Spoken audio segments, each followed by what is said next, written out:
think that it could be the money or the resources of other types, power or ability to persuade others, etc. But at the bottom of all that is the reality is it's mindset. And we'll talk a little bit about today about mindset and how it influences in our business. Uh, I'm Juan Carlos Bernal, a strategic business coach, working with companies that have reached the seven-figure uh, and are stuck. They want to grow higher or close to it. They're close to getting to the seven figures, aren't stuck. They're not growing. So I help them break the ceiling and go to the next level of growth. One of the things that mindset brings to us is the idea that we tend to work on outer stuff, things that are out there, things that are, we work in sales, we work in marketing, we work in strategic planning for the future, and we do all these things that are on the outside. And we tend to forget as business owners that we need to work in ourselves, we need to work in our mindset. The reason is the mind is so powerful that just by the way we think, the way our thoughts are, we influence other. I mean, the way we think is probably more contagious than any virus out there. And so we can contaminate or we can lift up people. We can really make a huge difference in the company. You've probably have heard it said, as the owner goes, the company goes. And it has to do with a way of thinking. You know, if you think positive and you think strategically and you think in a way that it's finding solutions instead of focusing on problems, all that gets transferred. It gets transferred into our employees, into our teams, and they behave in that same manner. They behave in the same way. So we have to learn to control our mind and work in a way that makes us more effective all the way around, you know, in the way we we relate to others, in the way we relate to our employees, the way we engage with them. And as we engage with them, if we're not putting forth our best thoughts and our best emotions and our best way of being, it doesn't matter if we try to hide it. They're gonna see it. That's why it's so contagious, because the reality is that our employees see us, for instance, if they see you worried, if they see you anxious about the situation or how the company is going and what's happening, that gets transferred. And instead of empowering them, what happens is they go into that fear state. They go into that same mode of thinking. And then that gets it gets contagious from them onto others. It's always happening because now they're thinking that way, and it starts spreading. And by the time you realize, you got everybody in the company thinking the same way, and usually that becomes the culture. The culture is it's that way of thinking that the whole company has, and it comes from the owners. It comes from the leadership. As we put that forth, it just spreads all over the company, and we need to be able to catch ourselves knowing how is it that we're thinking. What is it that we're thinking? Are we thinking victim mode?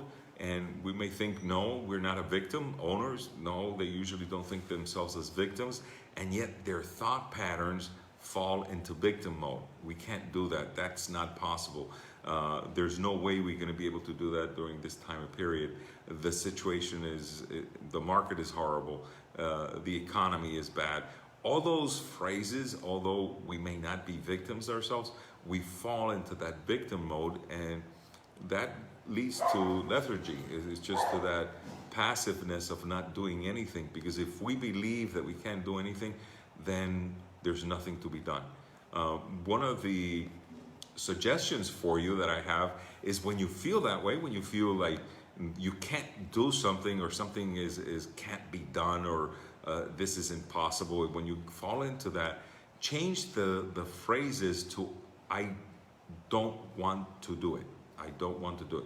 It's amazing what happens, because as soon as you say I don't want to do it, then you release yourself from victim mode. You take control. Now you're the one deciding that you don't want to do it, and now you can figure out if there is a way of doing it, and then you might decide that yeah, there is, and you can do it. But just changing that phrase really empowers you, really releases that victim mode and puts you into a mode of control, a mode that you can take action from. So be careful with your thoughts. I mean, I know to be thinking of what you're thinking is not common, but yet there's something that we should be doing. We should be seeing our employees, how they're reacting, what they're doing, and then check on you and see how you're doing, how you're thinking, what's your mindset all about. And you'll find that there's this really big connection between what you're thinking and how they're acting. And when you're in victim mode, you'll hear victim mode in their phrases. You'll hit them, this can't be done, this is impossible, and all that. And sometimes owners get very frustrated because they're hearing that, and yet that's their thought pattern. That's how they function, that's how they view things. So a couple of things that I would recommend is, first is to keep a healthy mindset. Keep working on yourself. Don't stop working on you. It's very important for you to continue to work on yourself continuously. Continue to work on your strength, on those abilities that you already have, to strengthen them and empower your people by passing it on to them. The second is the ability to get focused. We don't get focused because we allow ourselves to be interrupted constantly. We allow for people to take advantage of our time. We allow for situations to distract us from what we need to be focused on. So part of a good owner's mindset is to be able to say no, to lock the door, so that you can get focused and do what you need to do and not be distracted from outside stuff. You'll be surprised how much that helps in helping your people to take action, helping your people to take responsibility.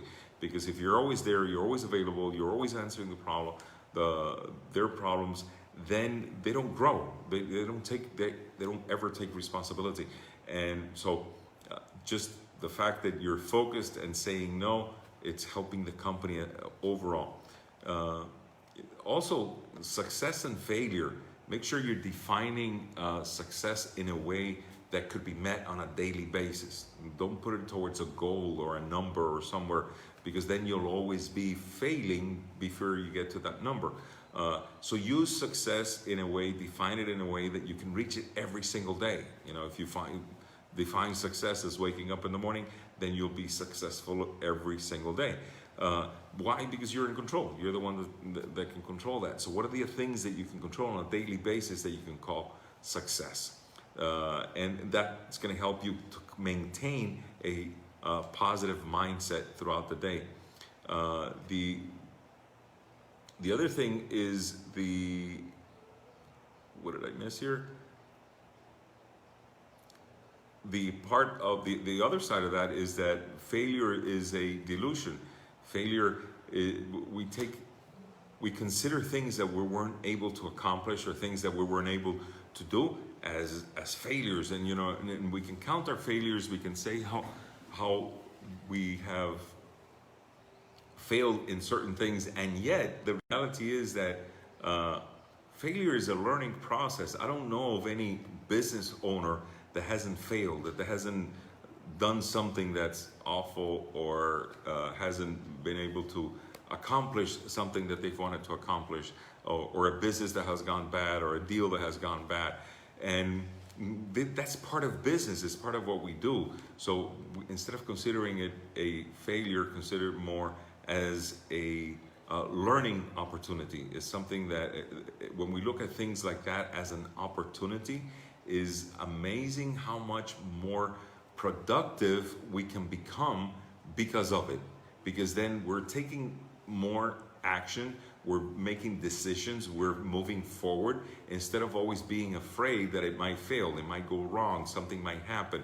So my suggestion is make the decisions quicker so you can correct if it wasn't the right one. If you don't make the decision because of fear of failure, then you will never be able to correct anything, and you will never be able to learn anything anyhow.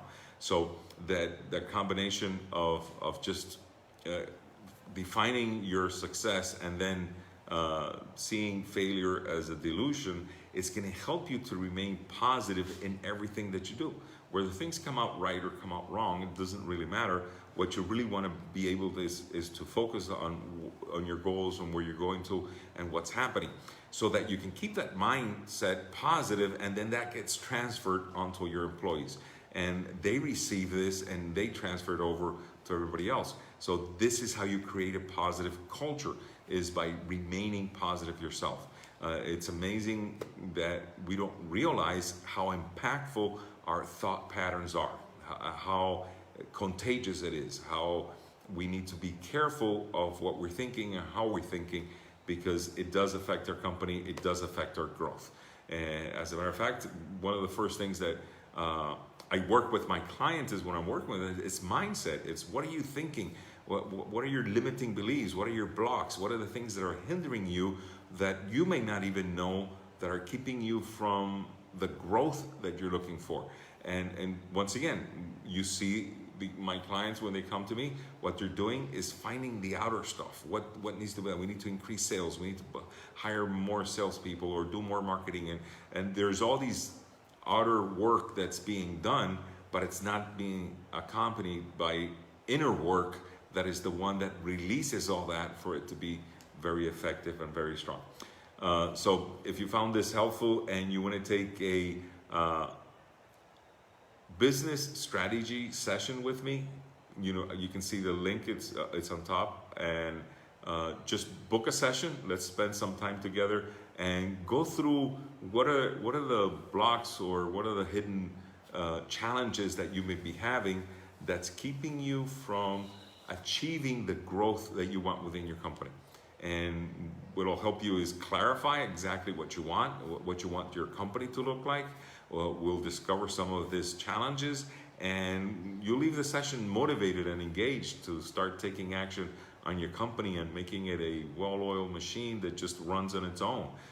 So if that's what you're looking for, let's get together, let's have that strategic session, and we'll resolve some of these things. Alrighty, thank you for being with me. Oh, I see Carlos, saludos. It's good to see my cousin, it's here, and we'll see you all tomorrow.